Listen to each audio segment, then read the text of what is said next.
She was dying on the altar floor, and no one moved to help her. That was the first thing people remembered, not the blood, not the trembling of the sacred stones beneath their feet, not the low, guttural moan that rolled through the ceremonial hall like thunder through a valley. They remembered the stillness, the cold, collective stillness of an entire pack standing in a circle, watching a young woman press her hand against her side where the brand had burned too deep, watching her lips move in a silent prayer no one intended to answer. She was Mara. Mara the Blank, they called her. The girl born without a wolf, without a scent, without the luminous golden thread of fate that tied every soul in the Ashvale kingdom to their destined mate. She was 23 years old, and she had never once been chosen. Not for a duty post, not for a patrol, not for a simple meal shared at the long oak tables in the pack hall. She was furniture. She was shadow. She was the girl that fate had apparently forgotten to write into its grand, shimmering design. And yet on that cold altar floor, with her blood pooling in the cracks between ancient stones, something happened that shook the very foundation of a kingdom built on the absolute, unquestionable authority of the moon goddess herself. Something that should have been impossible for a girl with nothing. Something that forced an entire empire to ask a question no one had dared to whisper before. What happens to the soul when the bond fate wrote in starlight is torn apart by human hands? Chapter 1. Mara had learned very early that invisibility was a kind of survival. She was not born into it. She was pressed into it, slowly and steadily, the way a thumb presses into soft clay until the original shape is gone and only the impression of another's will remains. Her mother had died giving birth to her, which was the first unforgivable thing about her as far as the Ashvale pack was concerned. Her father, Gregor, Beta of the southern flank, had looked at her in the delivery room with eyes that were not cruel, exactly, but empty, the way a man looks at a grave, rather than a child. He had 2 sons from his first wife, both broad-shouldered and sharp-eyed, and wolf-blessed by 16, their animals rising in them like storms. Mara had grown up in the margins of their lives, eating after them, sleeping in the smallest room, wearing hand-stitched clothes that were never quite the right size. No one beat her. That would have required someone to notice her long enough to feel something. Instead, there was simply the long, grinding silence of being consistently, deliberately overlooked. She washed the training hall floors before dawn. She mended torn sparring gear with fingers that went numb in winter because the servants' quarters had no heating stones. She memorized the schedules of every ranked wolf in the compound so she could move through corridors during the moments they were occupied elsewhere, like a moon only visible in the gaps between clouds. She was good at vanishing. She had had 23 years of practice. The world she moved through was a precise, merciless hierarchy. At its peak sat King Aldrich Voss, the Ashvale Alpha King, whose bloodline stretched back 9 generations to the first wolf-touched warrior who had united the fractured packs under one silver crown. He was 31, unmarried, and according to the gossip that floated through the lower halls like smoke, still unbonded his fated mate, either dead or undiscovered, a fact that made the noble houses restless and the court whisper with speculation. Below him, the ranked wolves of the Ashvale territory lived in careful, codified order. Alphas, betas, gammas, down through the ranked omegas to the general pack. And below the general pack, in a category that had no official name but which everyone understood perfectly, were the blank ones. Those born without wolves. Those who had never completed the first shift on the sacred night of their 16th birthday, who had stood in the moonlit clearing with every other young wolf and felt nothing. No surge, no heat, no animal rising to meet the light. Just cold skin and burning shame, and the slow comprehension that the moon goddess had looked at them and turned away. There were 7 blank ones in the Ashvale pack when Mara came of age. By the time she was 23, there were only 3. The others had either left for the outer territories or simply ceased to appear at communal meals until one day they were gone entirely, their names fading from conversation the way ink fades from paper left in rain.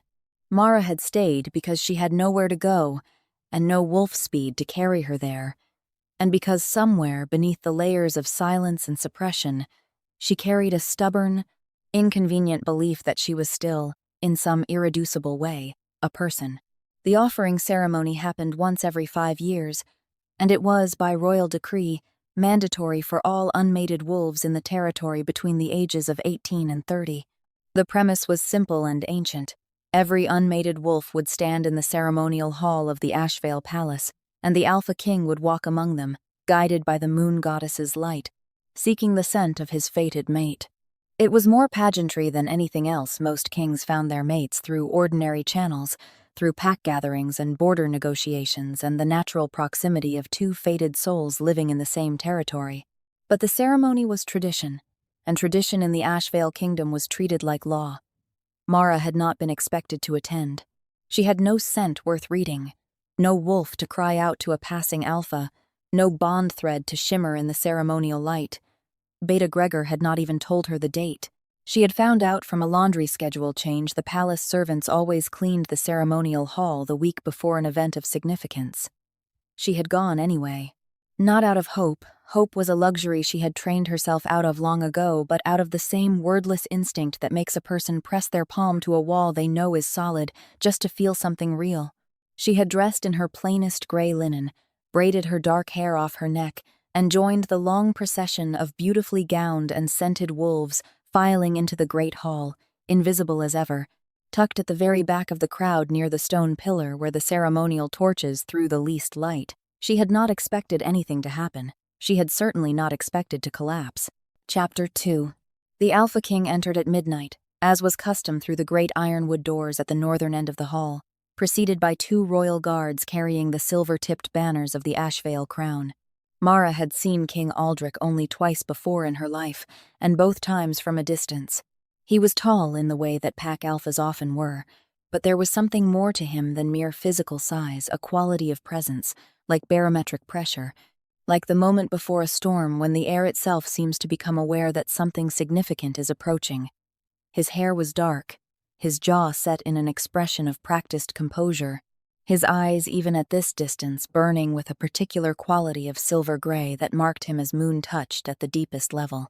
He walked slowly, deliberately, through the rows of waiting wolves, and the hall was so silent that Mara could hear the soft percussion of his boots on the ceremonial stone.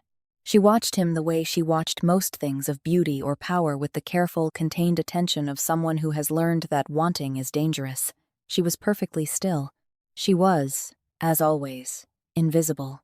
And then the brand on the altar, the moon sigil that burned in silver fire at the center of the hall, lit only during moments of genuine fated recognition, ignited with a force that cracked the stone around its base, and threw a column of light so brilliant and so vertical that it punched through the roof of the palace and was seen from 40 miles in every direction.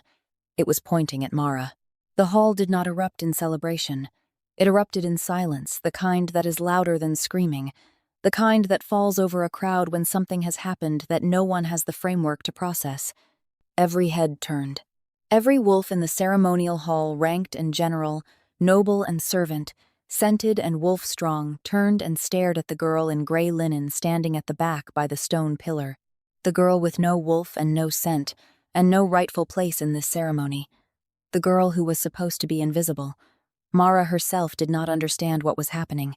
She felt it before she understood it, a warmth beginning at the center of her chest, not the burning of the altar brand, but something older, something that resonated in her bones like a note held too long on a string instrument, resonating, until her whole body was a single sustained vibration.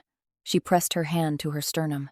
The warmth intensified, and then, for the first time in her 23 years of life, she felt something stir inside her, not rising, not breaking through, but unfolding slowly, carefully, like a creature that has been sleeping in a locked room for a very long time, and has only just heard the key turn in the door.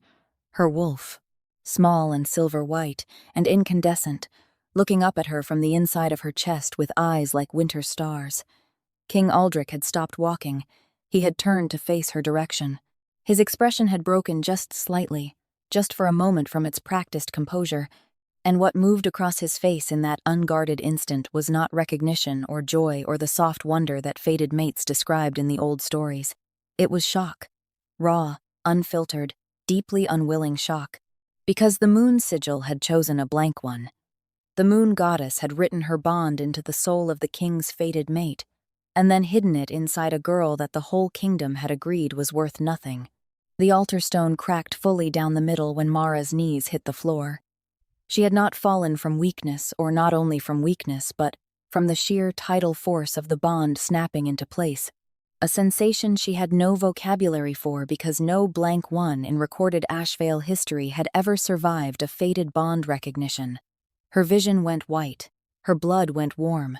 Something that had been sealed inside her for 23 years tore open not painfully, or not only painfully with the particular quality of relief that comes when a door long jammed is finally forced, when pressure long held is finally released. She lay on the ceremonial stone with one hand pressed flat against its cold surface and looked up at the column of silver light still burning above her head, and thought, with extraordinary clarity for someone who was currently losing consciousness, "So this is what I am." The hall remained silent. No one moved to help her. Not from cruelty, or not only from cruelty, but from the frozen disbelief of an entire pack confronted with evidence that their entire cosmology needed revision. King Aldrich stood at the far end of the hall with his guards on either side and his court behind him, and the expression on his face had settled from shock into something harder, something colder, something that Mara, in and out of consciousness on the altar floor, did not have the clarity to read. It would matter later. That expression would matter enormously. But for now, the bond burned warm and bright at the center of her chest, and her wolf looked up at her from the inside of her soul, and Mara breathed. Chapter 3. They did not crown her. They did not announce her. They moved her to a small chamber in the east wing of the palace, not the queen's suite, not a guest room of any particular status, but a functional space with a narrow bed and a window that looked out over the stable yard, which smelled of hay and horse sweat and the particular melancholy of things kept in cages. A palace healer came and dressed the burn on her side where she had landed against the edge of the altar sigil, and then left without speaking. And then a maid came with a dinner tray and set it on the table and left without speaking. And Mara sat on the edge of the narrow bed in a palace she had never entered before today, and understood very clearly that nothing about her situation had actually changed, except in the one single cosmic dimension that ought to have changed everything. She was the king's fated mate. She could feel the bond in her chest like a second heartbeat, steady and searching, pulling gently toward the north end of the palace where she somehow knew, the way you know things in dreams, that King Aldrich's chambers were located. Her wolf could feel it too small and still, curled inside her like a white ember, radiating a warmth that was equal parts comfort and ache. She ate the dinner. She washed her face in the small basin beside the window. She did not cry, because she had learned a long time ago that crying required believing something better was possible, and she had not yet dared to rebuild that particular belief. She lay down on the narrow bed and listened to the stable yard below, and waited to see what kind of person King Aldrich Voss would choose to be. He came to her 3 days later, not privately, not in the way she had half imagined in the vulnerable half-sleep of those first nights, that moment of two people looking at each other honestly across the space of an impossible situation. He came with his council. 4 wolves, all alpha-ranked, all wearing the silver and blue of the royal advisory body, all carrying the particular expression of people who have spent 3 days managing a problem and have arrived at a solution they find satisfactory. They filed into her small chamber and arranged themselves in a loose semicircle at the foot of her bed, and King Aldrich stood at the center, with his hands clasped behind his back, and looked at her with those silver-gray eyes that burned with intelligence, and something she was beginning to read as a particular kind of grief. He was not unkind. That was what made it complicated. He spoke carefully, in the measured cadence of a man accustomed to delivering difficult truths, and he told her that the situation was unprecedented, that the palace scholars had been consulting the old texts for 3 days, that the moon goddess's intention was not in question, but the political reality of the kingdom was complex, that there were noble families with daughters who had been positioned for this role for years, that the stability of the Ashvale territory depended on an alliance structured around the queen's lineage, and that he hoped she would understand she had heard enough. She understood. She had always been very good at understanding the particular shape of a door being gently but firmly closed. But she was still in the palace. That was the thing no one had quite figured out what to do with. You could not unring the bell of a public fated bond recognition. The Moon Sigil had burned through the roof of the ceremonial hall. 40 miles of territory had seen it. The bond itself could not be dissolved by political inconvenience. It was written in the language of the soul, in the original covenant between the moon goddess and the first wolf touched, and to sever it forcibly required a ritual that the palace scholars referred to in the old texts, only in whispers, and with the particular reverence reserved for things that were possible but never, under any circumstances, advisable. So Mara stayed.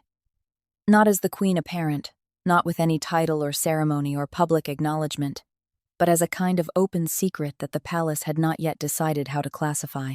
She was given better rooms still in the east wing, but larger, with proper heating and a window that looked over the palace gardens. She was given a small stipend and a single attendant, a young woman named Calla, who was 17 and warm-eyed, and had a talent for finding Mara in moments of particular quiet and saying something simple and precisely true that turned out to be exactly what Mara needed to hear. It was Calla who told her, on the 4th week, that the children were asking for her. The palace children were a cohort of 12 orphans of fallen pack warriors, wards of the crown by ancient right, housed in the East Wing schoolroom, and taught letters and pack history and basic wolfcraft by a rotation of tutors. They ranged in age from 4 to 11, and they were, as a group, magnificently unimpressed by rank, and deeply interested in Mara in the way that children are interested in anyone who sits on the floor with them, without being asked and does not speak to them in the careful, slightly elevated register that adults use when they are performing kindness rather than practicing it. She had gone to the schoolroom initially to return a book she'd found in the garden, one of the younger ones, a 4-year-old named Pip with 2 missing front teeth and an absolute conviction that she was the most important person in any room she entered, had left it on a bench. She had stayed for 3 hours. She came back the next day, and the next, and by the end of the first month the schoolroom had absorbed her into its fabric the way rooms absorb people who genuinely belong in them, quietly, completely, without fanfare. She read to them after lessons. She taught Pip her letters using a method involving small pebbles arranged on the windowsill that turned out to be far more effective than the official curriculum. She sat with Eli, the 11-year-old who spoke rarely and felt everything enormously, and had not yet learned that these were gifts rather than liabilities, and she did not try to fix him but simply existed beside him, which was what he needed. She taught herself, slowly and with great difficulty, to feel joy again, and her wolf, curled warm and white in her chest, grew. It was Eli who named the wolf. He did it the way he did most things suddenly, quietly, after a long silence that Mara had not been trying to fill. They were sitting in the east garden on a late afternoon in autumn, Mara helping him work through a passage of old pack history that had troubled him, when he looked up from the text with the particular directness that was his signature and said, "What do you call her?" Mara had blinked. "Who?" And Eli had touched his own sternum briefly with 2 fingers, a gesture she recognized as the one pack wolves used to indicate the animal inside, and looked at her expectantly. She opened her mouth to say she hadn't named her, that it felt presumptuous, that she didn't know if she had the right. But what came out instead, without her deciding to say it, was Luna. And her wolf lifted her head at the sound of it, with the slow, dignified recognition of someone hearing their name spoken aloud for the first time, after a long period of being called nothing at all. Eli nodded, satisfied, as if this confirmed something he had already known. Later, Mara would think that the weeks in the schoolroom were the most real of her life, more real than the ceremony, more real than the council visit, more real than the bond warmth that still pulsed in her chest every night pointing north toward a man who did not know what to do with her. She had found, against every expectation, a small family. She had found children who needed her. She had found, in Calla's bright reliability, and Eli's quiet loyalty, and Pip's magnificent self-possession, the faint, terrifying outline of a life worth living. And then the Alpha King made his decision. Chapter 4. The announcement came not to her but through her, which was its own particular cruelty, the kind that does not require intention to wound with precision. She heard it from Calla, who had heard it from the steward's assistant, who had read it in the official court proclamation posted in the main hall. King Aldrich Voss, Alpha King of the Ashvale territory, would be mated to Lady Seraphine Caldwell of the Northern bloodline at the winter solstice, in the binding ceremony to be held at the Great Palace Hall, attended by all ranked members of the Pack and the Allied territories. Lady Seraphine was 24, alpha-blooded, from one of the 3 founding families of the Ashvale Kingdom. She was, by all accounts that Mara heard second and third hand in the days that followed, composed and capable and strategically brilliant and deeply certain of her own worth in a way that Mara found simultaneously impossible and devastating to contemplate. Calla delivered the news sitting cross-legged on Mara's bed with her hands in her lap and her face doing something complicated that she did not have the vocabulary to smooth away, and when she finished speaking, there was a silence in the room that felt solid enough to press against. Mara said, "I see." She said it very evenly. She folded the letter she had been writing to Eli's history tutor on his behalf and placed it carefully on the table, and looked at the garden through the window and felt, with extraordinary precision, the exact weight of every hope she had been building since the night the altar burned. They were not destroyed. They were simply held, suspended, in the moment before a stone dropped into water intact and whole right up until the impact. What she had not anticipated was the summons. 4 days before the binding ceremony, a royal guard arrived at her chamber door and informed her with practiced neutrality, with perfect courtesy, with every care taken to avoid any inflection that might be construed as either apology or acknowledgement, that her presence was requested in the throne room. Not the small council chamber. The throne room. She dressed in the best thing she owned, which was a deep blue dress that Calla had helped her alter from something found in the palace stores, and she followed the guard through corridors that had never felt so long, through the great carved doors, into the vast ceremonial space where the king received petitions and passed judgments and exercised the absolute authority of a ruling alpha before his entire court. The court was assembled. That was the first thing she understood. This was not a private meeting. Every ranked wolf in the palace had apparently been summoned, and they stood in their designated positions along the length of the throne room in full regalia, and at the far end on the raised dais sat King Aldrich in his formal silver and black, and beside him stood Lady Seraphine Caldwell, and the expression on the lady's face was not unkind, but was very, very clear about what was happening, and who had the power to make it happen. Mara walked the length of the room with every eye following her. She stopped at the customary distance from the dais. She looked at the king. He looked at her, and in his eyes she saw the same grief she had read there before, still present, still real, but buried now beneath 6 inches of determination and the particular hardness of a man who has made a decision and intends to see it through. He spoke formally. The words were ceremonial old Pack language, the ritual phrasing that the texts described as the most ancient and binding form of rejection, the words that did not simply end a relationship but, according to the scholars, severed the bond thread at its metaphysical root.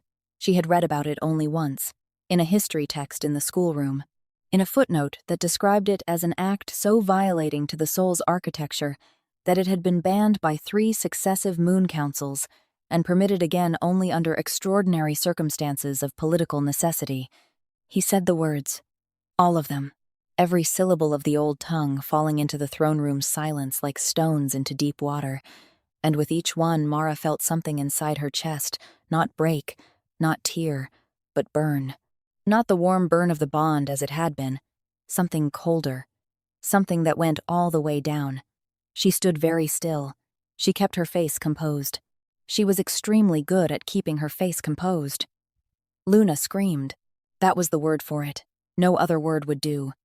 The white wolf inside her screamed in a voice that was entirely silent and entirely shattering, a sound Mara felt in every bone of her body, every nerve ending, every millimeter of skin, a sound of pure animal devastation that her wolf made as the bond thread she had waited 23 years to feel was cut from her soul with the precision of a ritual blade. The court watched. Lady Seraphine watched. The throne room was perfectly, profoundly quiet, except for Mara's breathing, which she was controlling with the last of her available will. It was Lord Darien, Lady Seraphine's eldest brother, a wolf of alpha rank, and the particular kind of confidence that comes from having never been denied anything who spoke next. He was not part of the official ceremony. He stepped forward from the court assembly with the casual authority of a man who has determined that the script is not moving fast enough and has decided to help it along. He said loudly, clearly, in a voice designed to carry that perhaps the blank one had not understood the implications. He said that a bondless wolf with no lineage, no rank, no proven worth, and no wolf of recognized strength had no business in the palace at all, and that the king's mercy in permitting her to remain as long as he had was, frankly, a generosity that had gone unrewarded by any corresponding dignity on her part. He said it with a smile. A pleasant, reasonable, publicly devastating smile that invited the assembled court to share in the collective understanding that Mara had been, all along, a kind of trespass, an intrusion of the obviously unqualified into a space meant for better things. Several members of the court nodded. She saw them nod.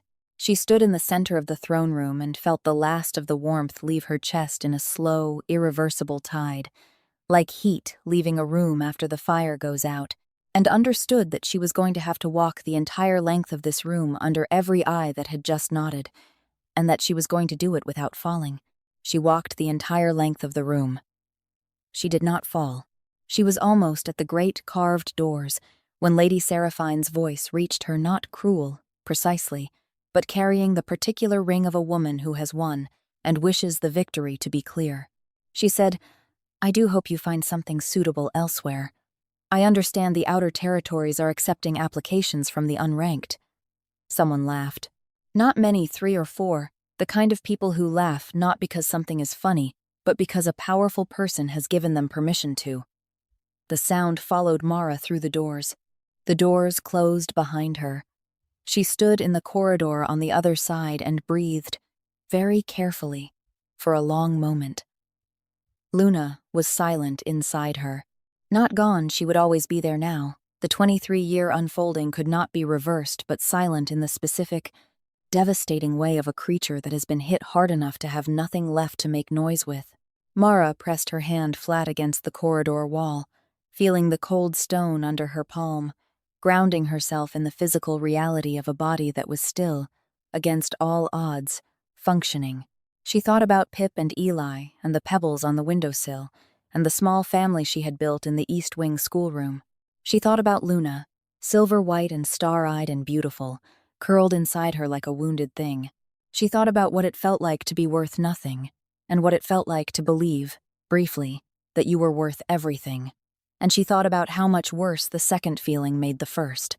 And then she straightened her spine and walked back toward the East Wing, because the children would be waiting, and whatever else had been taken from her today, she was not going to let them be the next thing. Chapter 5. The decree came the following morning, not in person, delivered again through a guard, formally, in writing, with the royal seal pressed deep into crimson wax. The gist of it was efficient and thorough. The blank female formerly residing in the East Wing was to vacate the palace grounds within 12 hours. She was to take only personal possessions she had arrived with, which, given that she had arrived in gray linen with nothing but herself, was a perfectly circular cruelty. She was not to seek employment within the capital city, not to approach any wolf of ranked status in the territory without prior authorization, and not to discuss or in any way reference the events of the offering ceremony or any subsequent interactions with members of the royal court. The decree had a name for her in its formal language, not Mara, not even the blank one, but the legal designation: unbonded, unranked female, Ashvale territory, currently without pack affiliation. She set the paper down on the table and looked at it for a moment, and then looked out the window at the garden where she had sat with Eli and named her wolf. The garden was full of autumn morning light. Everything was very still. She did not have 12 hours, she had, practically speaking, less, because she could already hear the guard's boots on the stairs of the East Wing coming to ensure compliance. She stood. She crossed to the schoolroom door and opened it and found Eli already there, sitting in his usual place by the window with his book in his lap, and the look on his face told her he already knew, in the way that perceptive, feeling everything children always know things before they are officially told. She did not cry in front of him. She sat across from him at the small table and explained what was happening in simple, honest language, without minimizing and without catastrophizing, which required more control than anything she had done in the throne room, because the throne room had not contained Eli looking at her with those deep, still eyes in which she could see the precise shape of every hurt he was working very hard not to show. She told him she was going to be all right. He said nothing. She told him she would find a way to write. He said nothing. She told him she was glad she had come to the schoolroom that day with the book, and that she was glad to know him, and that she meant both things with her whole self. And then he stood up and put his arms around her, carefully, in the manner of a child who has been touched roughly often enough to have learned to handle people he cares about with great care, and he held on for a moment that stretched into something much larger than a moment. And she held him back with the specific fierceness of someone who knows they are about to lose something irreplaceable. Pip found them like that. She came barreling into the schoolroom in her characteristic way, announcing something important about a spider she had discovered in the corridor, and stopped when she read the room with the animal accuracy of very young children. Her face did something complicated. Then she flung herself at Mara's legs and announced with tremendous conviction that Mara was not allowed to go, and that she, Pip, had decided. Mara laughed. It hurt everywhere. By the time the guards arrived at the schoolroom door, Mara had said goodbye to every child in the East Wing, the older ones with handshakes and long looks, the younger ones in a heap of hugs that she allowed herself to feel entirely, every one of them, banking the warmth against what she knew was coming. Kala was waiting in the corridor with a bag she had packed herself, quietly, while Mara was with the children, better clothes than Mara's own, food wrapped in cloth, a small amount of coin from her own stipend that Mara tried to refuse and Kala refused to accept back. They did not have time for a long goodbye. The guards were formal, but insistent about the timeline. Kala gripped her hands and said, "You are not what they called you. You are not what any of them said." Mara squeezed back. "I know," she said. She did not entirely know, but she was going to try. She walked out of the palace through the servants' entrance. The guards had indicated this was the appropriate exit for someone of her designation, and into the cold of an early autumn morning, with a bag on her shoulder and a white wolf quiet in her chest, and a bond scar where the warmth had been, and she started walking. She did not look back. Looking back would have required believing she had the right to mourn what she was leaving, and she was not yet certain she did. She walked south, toward the outer city, where the Pax Reach thinned, and the buildings grew older and closer together, and there were, possibly, spaces not yet allocated to people worth more than her. The bond scar was the worst of it. Worse than the cold, worse than the hunger of the first days when she discovered that coin went faster in the outer city than she had calculated. Worse than the particular loneliness of sleeping in rented rooms where the walls were thin and the other lodgers were rough, and the night sounds were nothing like the garden. The bond scar sat in the center of her chest, where the warmth had been not warm, not burning, just present, like a brand that had gone cold. Luna would press her nose against it from the inside, in the quiet of the night, with a gentleness that was almost unbearable. Mara would put her hand there and feel the echo of what had been. There were days, more days than she would have liked, when the weight of the scar made it difficult to move through the morning, when she would sit on the edge of whatever narrow bed she was currently occupying and simply breathe, one breath at a time, through the specific gravity of a soul that had been written by the moon goddess herself as someone's other half, and then been officially, ceremonially, publicly reassigned to the category of no one. She thought about Pip's conviction that she was not allowed to go. She thought about Eli's arms careful around her. She thought about Luna lifting her head at the sound of her name. And she got up. Every morning, she got up. Chapter 6. She had been in the outer city for 3 weeks when she met the healer. He was not what he appeared to be, but neither, as she was beginning to understand, was she. His name was Oren, and he ran a small practice out of a 3-room space above a candlemaker's shop in the furthest ring of the outer city, the kind of neighborhood where wolves and non-wolves and the various in-between categories of the Ashvale territory's population coexisted out of a shared interest in not being noticed by the palace. He was older than she could comfortably estimate, his face carrying the particular topography of someone who has lived through things that do not leave the face unchanged. And he had a presence that was not alpha force, but something different, something quieter, the presence of a person who has seen the bottom of enough situations to be genuinely unshockable. He had found her, or she had found him, depending on how you counted the sequence. She had passed out in the candlemaker's doorway on the 21st day, from a combination of malnutrition and the specific metabolic cost of a soul undergoing forced bond severance, which turned out to be enormous and poorly documented in the texts available to the general public, and he had brought her upstairs and kept her alive, which in the outer city was an act of significant charity. When she was lucid enough to sit up and drink the broth he brought her, he sat across from her in the small chair by the window and studied her with the directness of someone who has no investment in social performance and said, "You're a bond-severed mate. I haven't seen one in 30 years. She stared at him. He said, "The scar is visible to those who know how to read it. It reads like a burn in a specific pattern here, and here," he indicated without touching, 2 points on his own chest and collarbone that corresponded precisely to where she felt the scar most intensely. "The last one I saw was a woman from the northern pack. She died." He said this not without compassion but without softening it, because he was, she would learn, the kind of person who believed the truth was a better gift than a comfortable lie. Not from the severing itself, from staying in the same territory as the wolf who rejected her. The proximity. He looked at her carefully. You need to leave Ashvale territory. She already knew this. But hearing it from someone who had evidence, who had 30 years of reference, who was looking at her with the particular attention of a person who intends to help her do it, made it real in a new way. She sat in his chair and drank his broth and thought about all the directions in the world that were not south, not deeper into the outer city, but out, properly out, beyond the Ashvale border markings, into territory she had only read about in the schoolroom texts. Her wolf lifted her head. For the first time in weeks, her ears were forward. Oren was, as she had begun to suspect, not only a healer, he was also, in a quiet way that he confirmed without pride, a scholar of the old bonds, those written in the original covenant between the moon goddess and the first wolf-touched, those that predated pack law and pack hierarchy, and the entire political apparatus of kingdoms like Ashvale.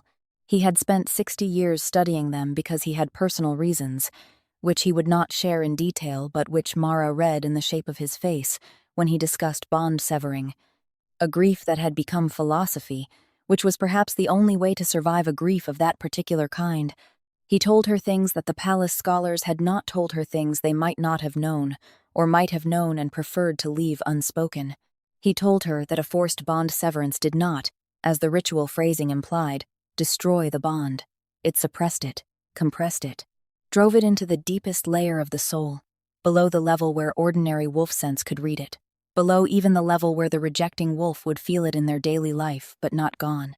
Never gone. The moon goddess, he said with the quiet certainty of someone who has verified this extensively, does not write in pencil. And he told her one thing more, carefully, watching her face while he said it.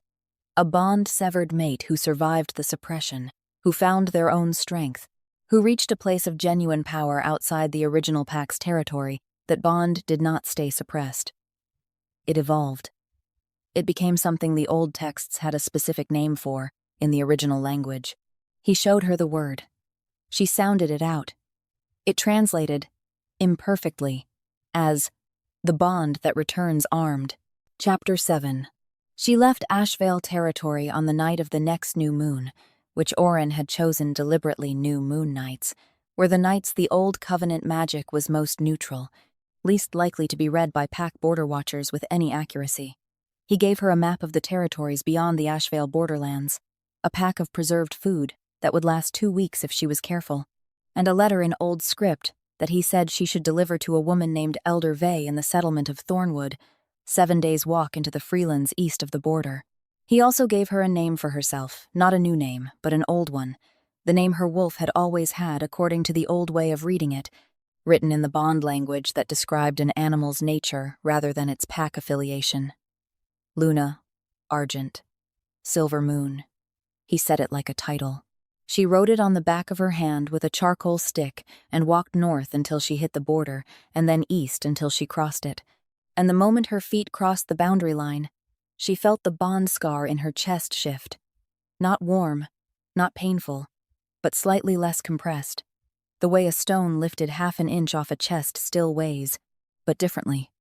She breathed. Luna pressed against the inside of her sternum like a hand pressed flat, and Mara pressed back, and they walked. The Freelands were not what the Ashvale texts described. The texts described them as wild, which was accurate, but the subtext was always chaos, danger, the uncategorized and therefore threatening nature of territory not organized under a ruling alpha.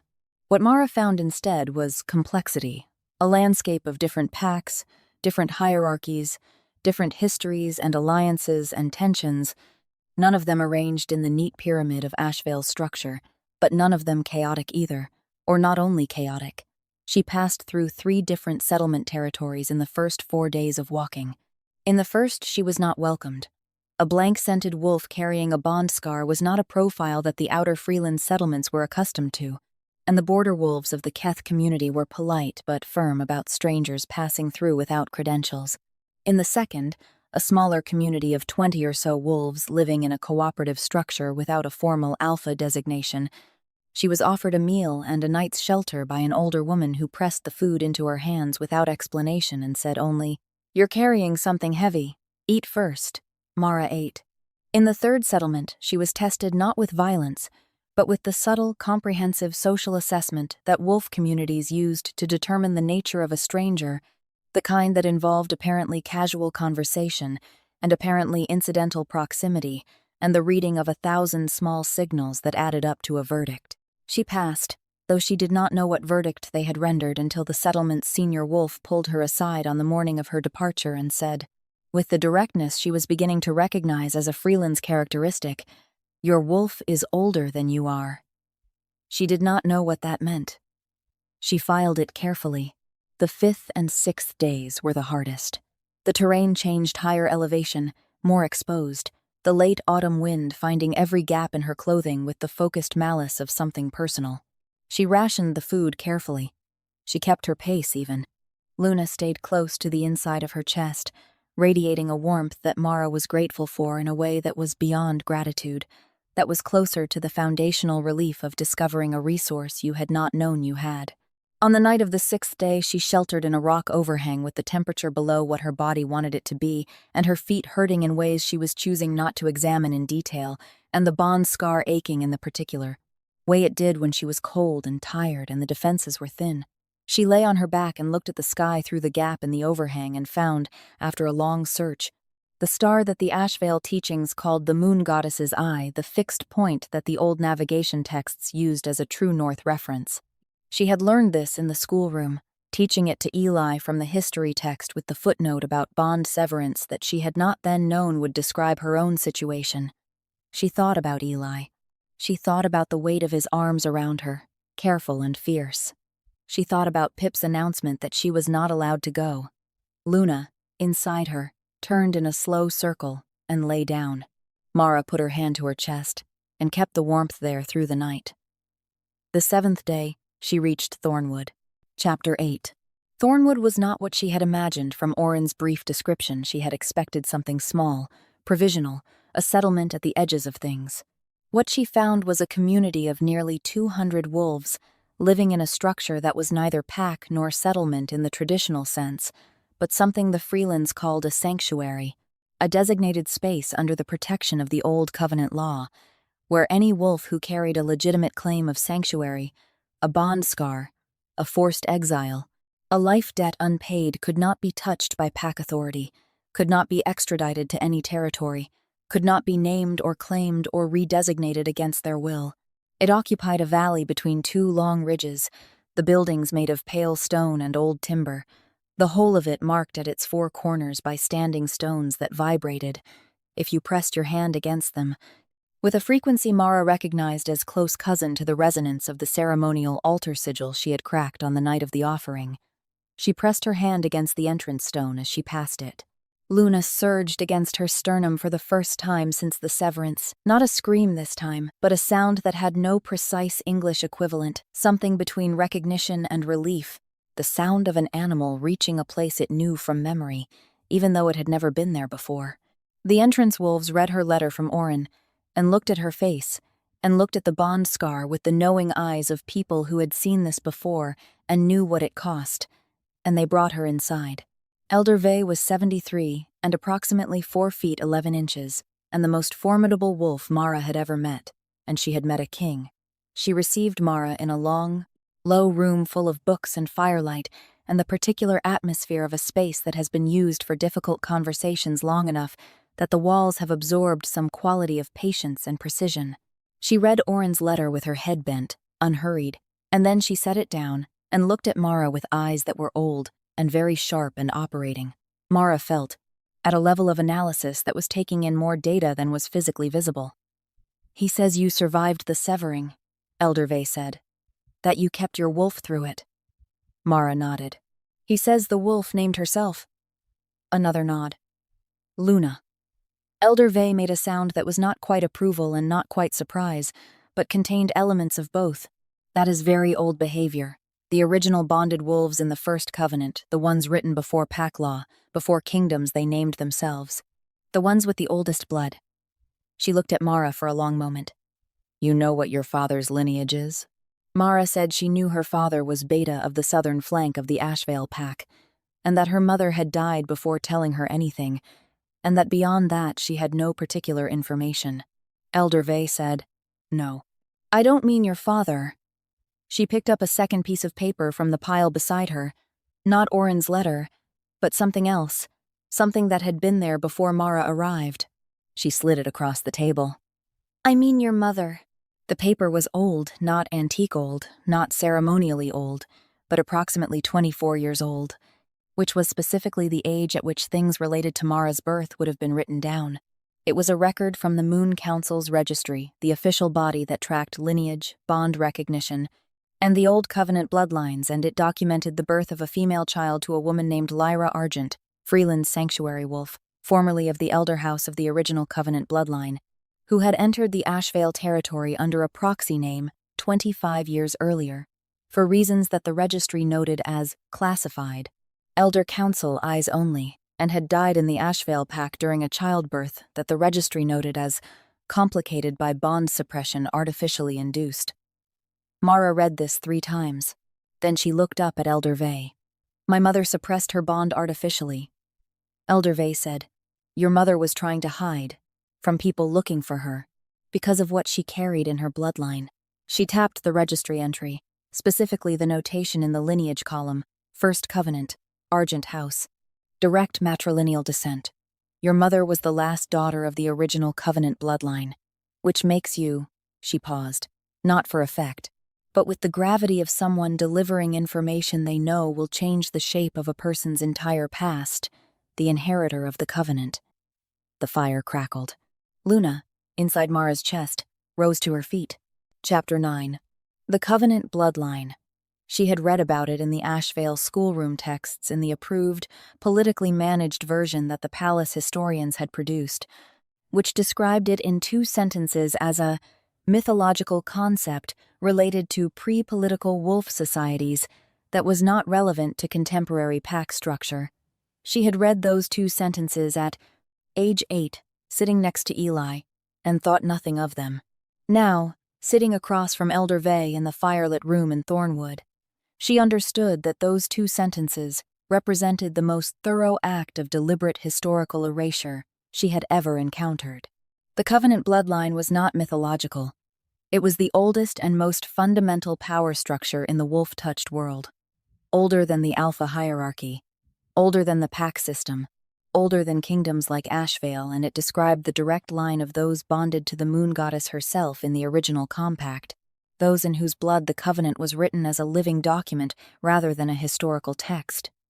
The power of the Covenant was real. It was the power from which all wolf abilities ultimately derived alpha force, bond recognition, the wolf within.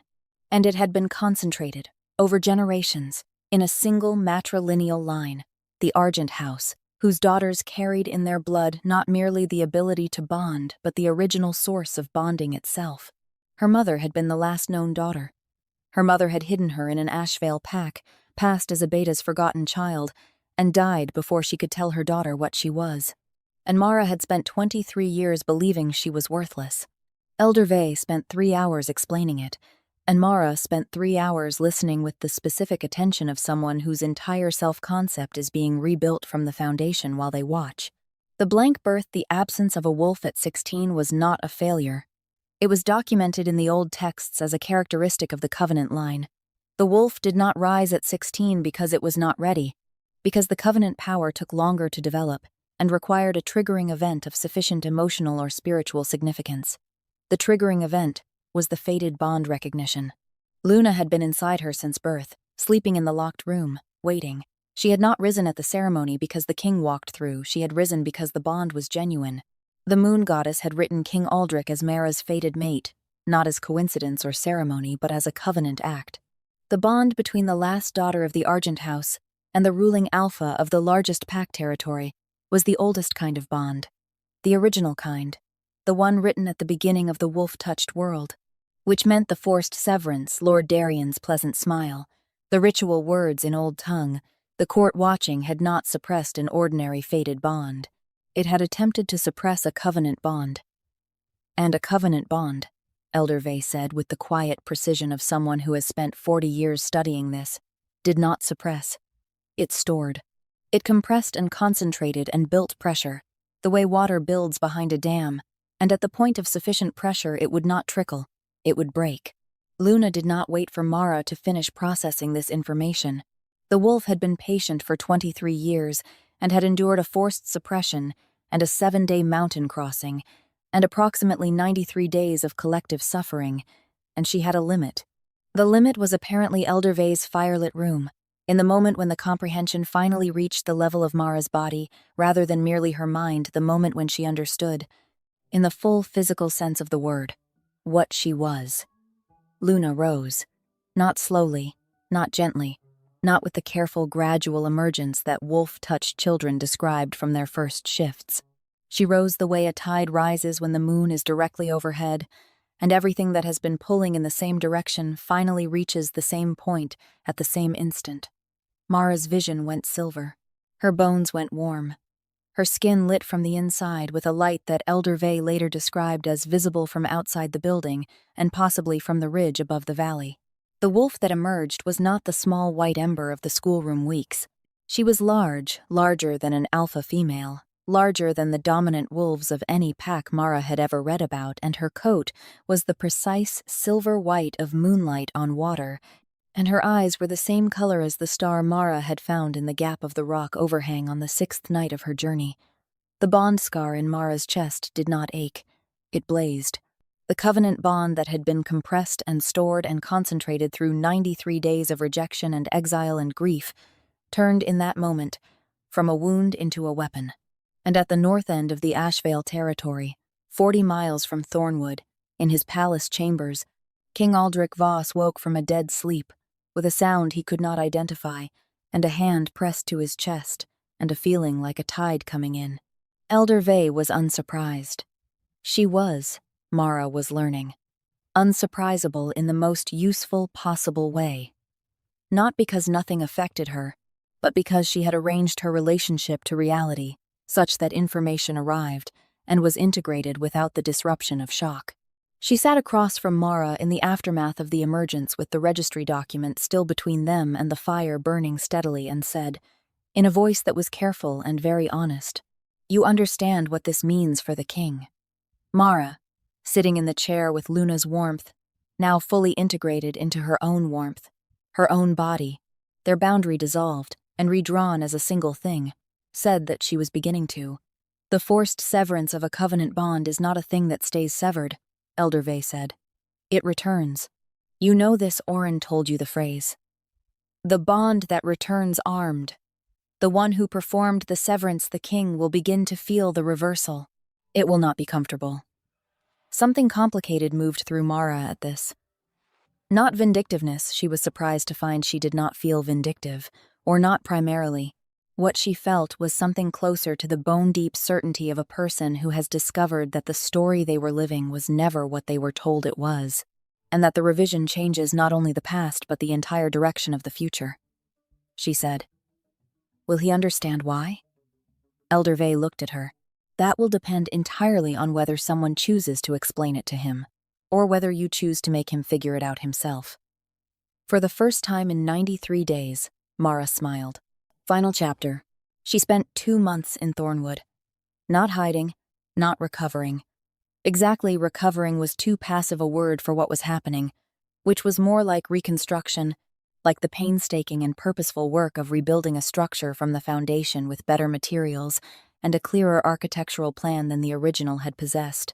Elder Vey was her primary tutor in this period in the Covenant history, in the nature of her wolf, in the specific mechanics of what she now was, and what that meant in practical terms. Luna integrated fully into her daily life, present, aware, a constant companion in a way that was different from what she understood of ordinary wolf shifts, more continuous, more conversational. She would shift and run in the valley in the early mornings, feeling the ground under her paws and the cold air and the particular joy of a body moving at its full capacity for the first time. And it felt like the physical equivalent of hearing music after a lifetime of silence. She wrote letters to Oren, in careful code because she did not fully trust the outer city postal systems, to Kala, in plain language because Kala deserved plain language, and to Eli, which was the hardest, and also the most necessary. Eli wrote back in his careful, rare hand, 3 weeks later, a letter that was short and characteristically precise, and ended with, "Pip has announced you will return. I am choosing to believe her." She read it 4 times. She held it with both hands. The messenger from Ashvale arrived in Thornwood on a Tuesday morning in late winter, not a royal guard, but a lone wolf she had never seen before, who presented sanctuary credentials and asked for the woman named Luna Argent, and waited with the patient stance of someone who has been given explicit instructions about the manner in which their message is to be delivered and intends to follow them precisely. He gave her a letter. It was not sealed with the royal crest. It was sealed with wax pressed by a thumb rather than a signet, the way private correspondence was sealed, the way a person sealed a letter they were not sending officially. She knew the handwriting from the one document she had seen it on, the formal rejection decree, in which it was formal and controlled, nothing like the handwriting in this letter, which was the handwriting of a person who had abandoned formality entirely and was trying very hard to say something true. He wrote that he was not asking for forgiveness. He understood the dimensions of what he had done in a way he had not understood it on the day he did it, and he was not prepared to minimize that understanding by framing it as something that could be forgiven through a letter. He wrote that he had felt the bond return 47 days after the severance, and that he had spent 30 days after that in the palace scholars' records trying to understand what he was feeling, and had found, in a text that had apparently been in the royal library for 200 years, a full account of the covenant bond and the Argent house lineage and the nature of forced severance in the original tongue. He had read it twice. He had felt, he wrote, the specific quality of terror that comes when you understand completely what you have done. He wrote about Lady Seraphine carefully, without blame of her, with the honesty of a man accounting for his own choices. The political mating had been his decision, driven by his own fear of the unprecedented, his own inability to accept the moon goddess's judgment over his counsels, his own small and insufficient response to a moment that had required someone larger than he had been. The binding ceremony had not proceeded. He wrote this without explanation, but she understood from it something about the covenant bond's nature. A wolf bonded at the covenant level could not successfully complete a secondary mating without the kind of psychic fracture that the palace scholars would have been able to identify clearly. He was writing from a palace in which things were very complicated. He was writing to a woman he had publicly humiliated and formally exiled, and whose wolf he had attempted to suppress with a ritual the Moon Council had banned 3 times. He was not asking her to return. He said he had no right to ask her anything. He said he wanted her to know what she was, though he suspected, from everything the texts described, that she had already found out. He said, and this was where the handwriting changed again, became something she did not have a word for. He said that whatever she chose, whatever direction she decided to go, the covenant was hers. The bond was hers. The choice was hers. That he had had the privilege of her fated match, and had used it to devastate her, and that he would spend the rest of his life aware of that, and that if she ever but he left that sentence unfinished. She read it 5 times. Then she sat for a long time with her hand pressed to her chest, where Luna breathed warm and steady, where the bond scar had gradually, over the weeks in Thornwood, been replaced by something that was not a scar at all but a living warmth, transformed by everything that had been compressed into it. She did not go back right away. That was important that she not go back right away, not in response to a letter, not before she had answered the question of what she was choosing and why. She spent another 3 weeks in Thornwood, and in those 3 weeks, she made decisions that were her own, for reasons that were her own, for a life that she was building out of materials she had chosen rather than materials she had been assigned.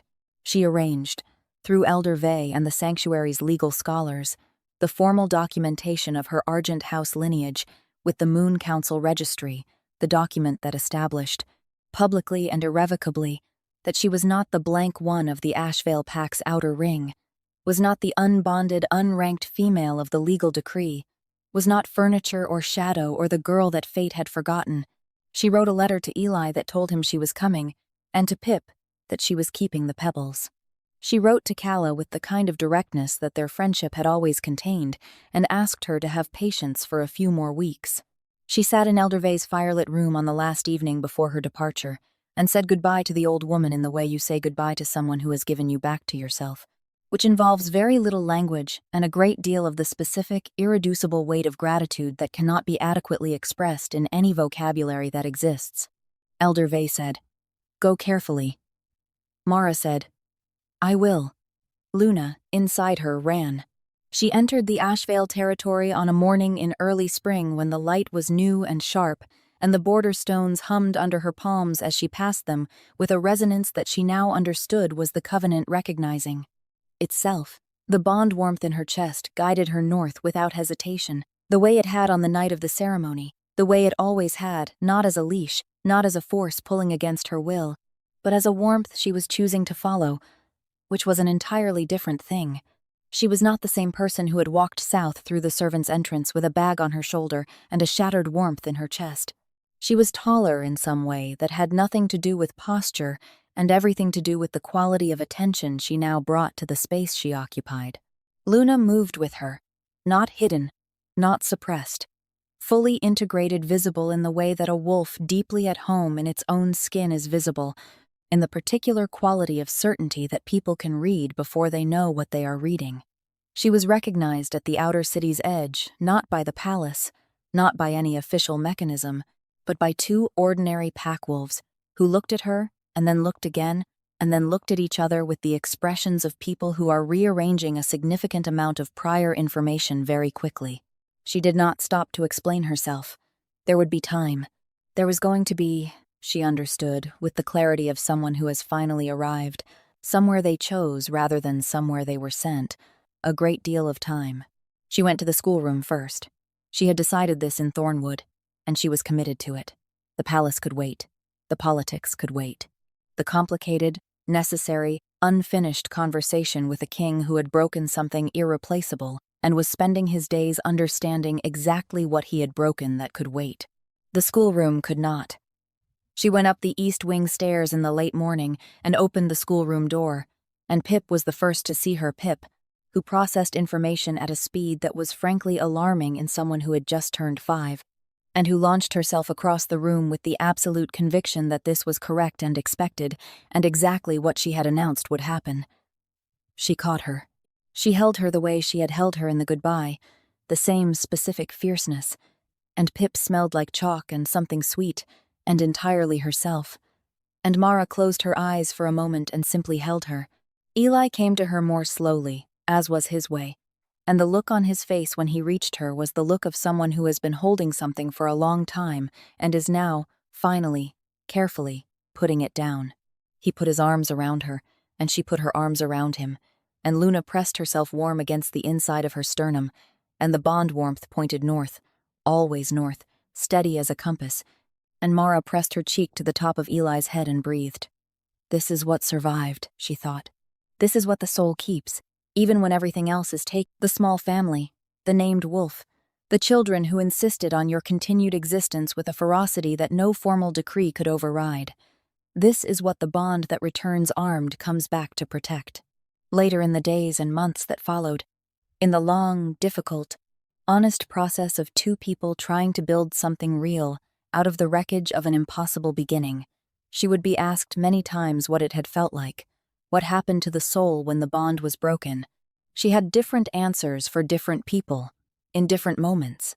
For the scholars, she said it was like a language going silent inside you, The one language your whole body had learned to speak.